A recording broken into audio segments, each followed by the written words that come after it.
Tell them boys to tighten up, tighten up. Let me hear you say it. Whole city getting hype now. Tell them boys to tighten up, tighten up. Let me hear you say it.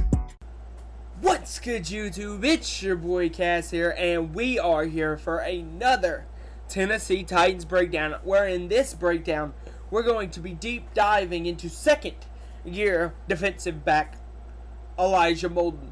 We're going to go through his first year with Tennessee, we're going to go through his collegiate stats at the University of Washington, and we're going to go through the Tennessee Titans depth chart, and I will explain how I feel like he will favor into this new defense that is being built this season. So first of all, Elijah Molden played in what seemed like almost every game. He was making big plays almost every game last season. If I hit 2021 defense, he played in all 16 games. Wait, no, there's 17 games, isn't there? Yeah. Wait. No. Yeah, there is. He missed one game. He had a total of 62 tackles, one forced fumble, one interception, one defensive touchdown, which was a pick six, which was the interception he had. For a rookie defensive back, that's not bad. He played very well at the University of Washington. And he played very well as a defensive back against the run, the pick six that you see here was basically a given to him by Carson Wentz in the Indianapolis Colts game. But Elijah was always around the ball, and that's what you want to see from a younger defensive back. And he was always coming up trying to make plays.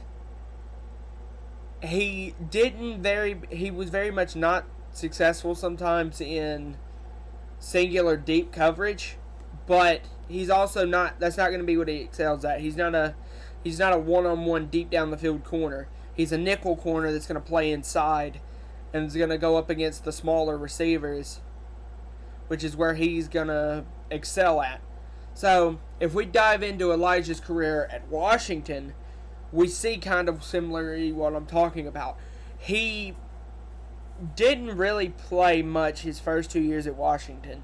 His third year, though, is his best year collegiately, where he stacked up an impressive 79 tackles with 5.5 for loss and 4 interceptions and a forced fumble.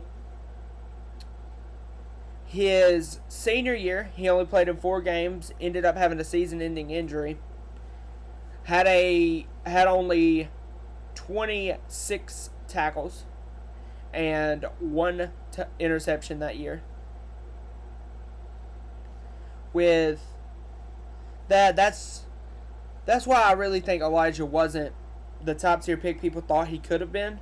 Is because he only had the really one good year at Washington. If he would have had his senior campaign been as good as his junior campaign, maybe he goes second, maybe first. But where I believe this team is going to excel at is this right here. And that is the defensive secondary.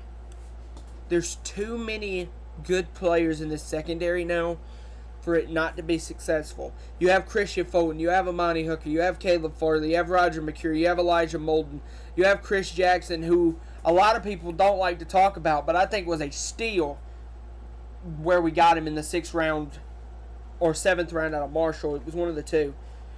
You have Buster Screen, who came in and played didn't play like exceptional, but played very good in emergency situations last year.